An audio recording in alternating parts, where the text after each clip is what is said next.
Let's consider a very long wire that has a current in it, and it has a uniform current density in the wire. It has a radius A, and I want to use Ampere's law to find the magnetic field for this problem. Now, we know that the field lines are pointing like this by the symmetry of the problem, and that will be true inside. So let's draw a side picture.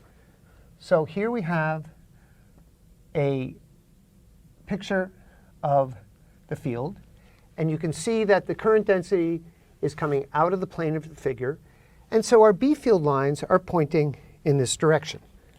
So let's just draw a B field line so we see that. So here they form, B field lines form circles.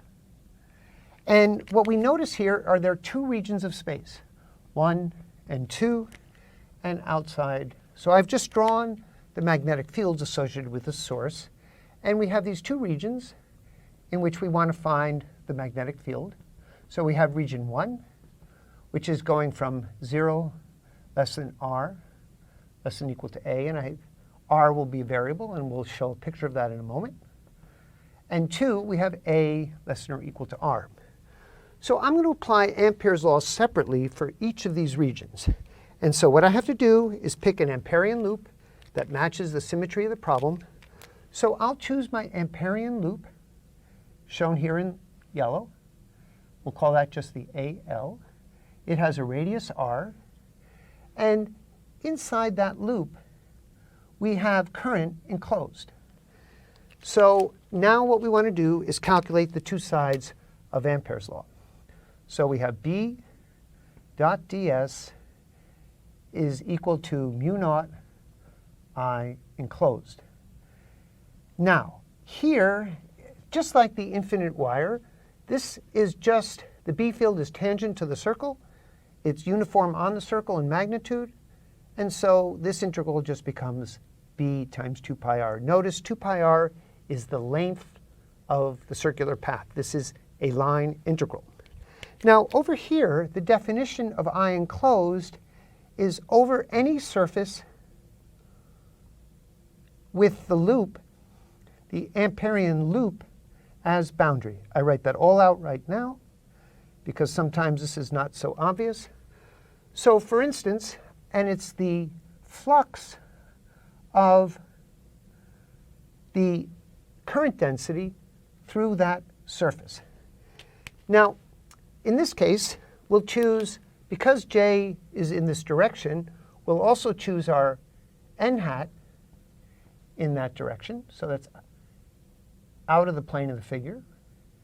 And we want that to be consistent with this circulation direction. And you can see that's consistent. So here, the dot product of J and n hat, they're in the same direction. J is perpendicular. And so let's just continue our two sides of Ampere's law over here. We have d 2 pi r equals mu naught J. Now, what is the area that's shaded in here? Well, notice it's just our circle of radius r, so the area is pi r squared.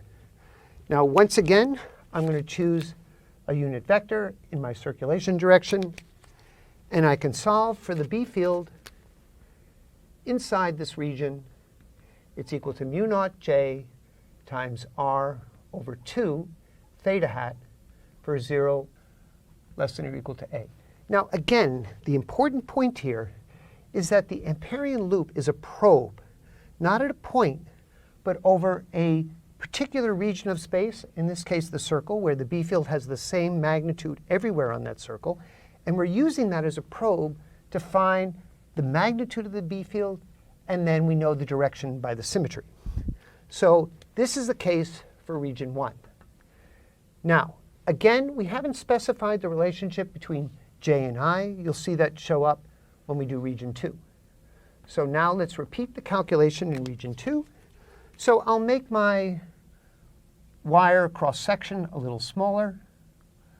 And now I'm in region 2. This is radius A. And in region 2, I choose my Amperian loop. I circulate in this direction. That's my theta hat direction. So consistent n hat pointing at like that, out of the plane of the figure. And now, again, this is my radius of my Amperian loop.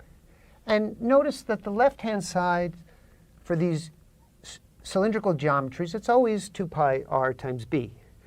The right-hand side, this integral of j dot n hat dA, well, now notice that the here is the shaded area, and that's all of the current. And it's not a surprise that this is now just j times pi, not little r squared, but a squared. And also, it's not, because in this region outside, j is 0. Here's where there's non-zero current. And j times pi a squared is precisely the total current that's running through the wire. So it's no surprise that we could write the result this way, j a squared over 2r theta hat. But if we wrote it as mu naught I over 2 pi r theta hat, then we see that we have exactly the same magnetic field outside as we did for a very thin, long, infinite wire.